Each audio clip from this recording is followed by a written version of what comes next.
मेरे प्यारे दोस्तों, मैं हूँ पंडित फ़कीर योगी वीरेंद्र योगी।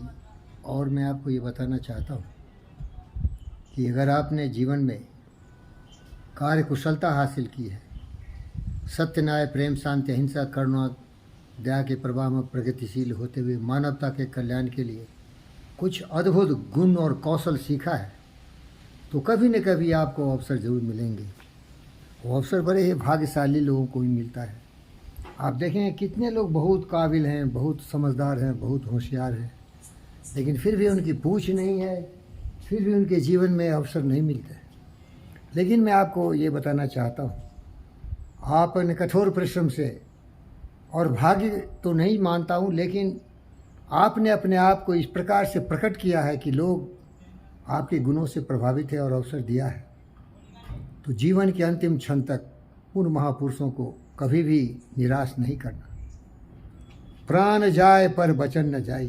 जिंदगी के हर मोड़ पर, हर कार्य क्षेत्र में समर्पित कर दो जीवन को भी।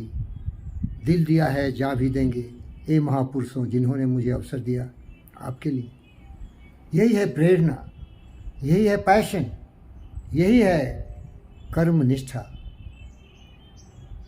न तो कभी रुकेगा, न तो कभी मुड़ेगा, न तो कभी थकेगा, न तो कभी थमेगा, न तो कभी निराश होगा, न तो कभी अहंकार होगा, न तो कभी काम चोरी की भावना आएगी। सब कुछ लुटा देने की तमन्ना के साथ आगे बढ़ते हुए जिन महापुरुषों ने आपको अवसर दिए हैं, ऐसा बेहतर कार्य कर दीजिए कि उनको भी गौरव हो, उनको भी ये विश्वास हो कि कभी उन्होंने इस तरह के लोगों पर भरोसा नहीं किया जो बेवफा निकले।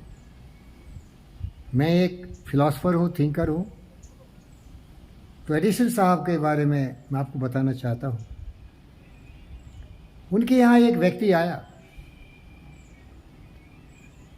अनपढ़ गंवार था, लेकिन उसके दिल में बहुत बड़ा हौसला था। वो बनना चाहता था थॉमस अल्वा एडिसन का एसोसिएट पार्टनर, मीन्स बराबर का हकदार। पढ़ा लिखा नहीं था, लेकिन उसके मन में, उसके दिल में इतना आत्मविश्वास था कि उसका बिजनेस पार्टनर ही बनना चाहता था। आप उसका नाम भी जानते होंगे, मैं आप पर छोड़ देता हूँ।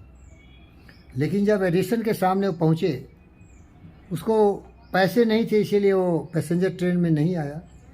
वो एक मालगाड़ी में चढ़ के वो पहुँच गए वहाँ न्यू जर्सी।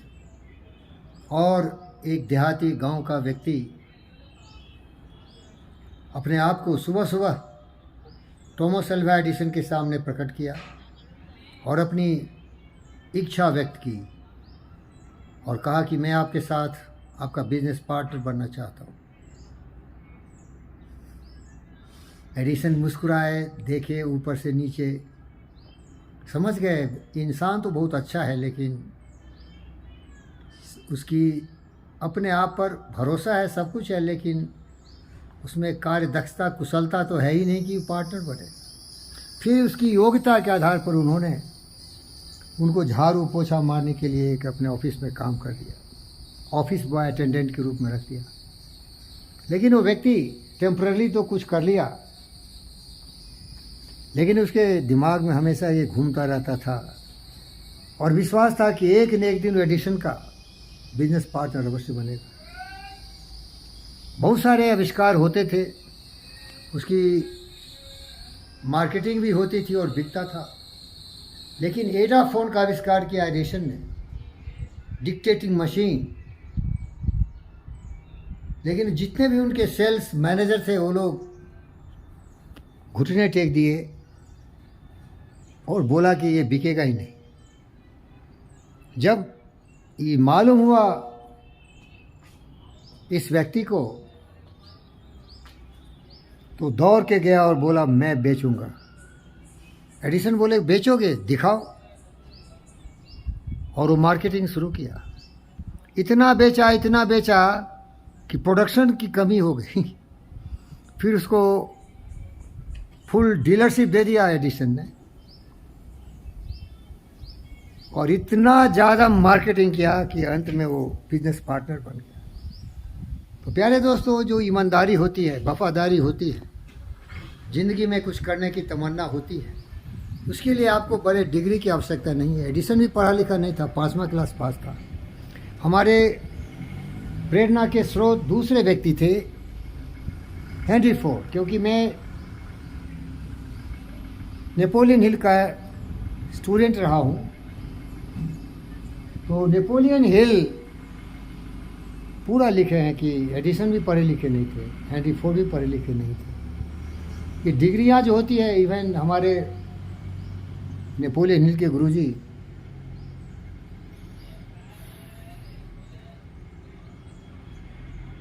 वो भी पढ़े लिखे नहीं थे।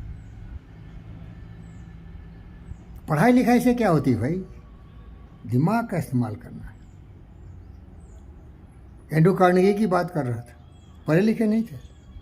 दिमाग लगाओ भैया, नए नए कल्पना, नए नए विचार, नए नए आविष्कार सभी कल्पना से हुआ, ईमानदारी से हुआ, निष्ठा से हुआ, कर्तव्य परायणता से हुआ। तो अवसर आती है, लेकिन उसका लाभ उठाना आपका फर्ज है। जय हो, कल्याण हो। हर आदमी के जीवन में कभी न कभी अवसर जरूर आते हैं, उसका इस्तेमाल करना सीखना चाहिए।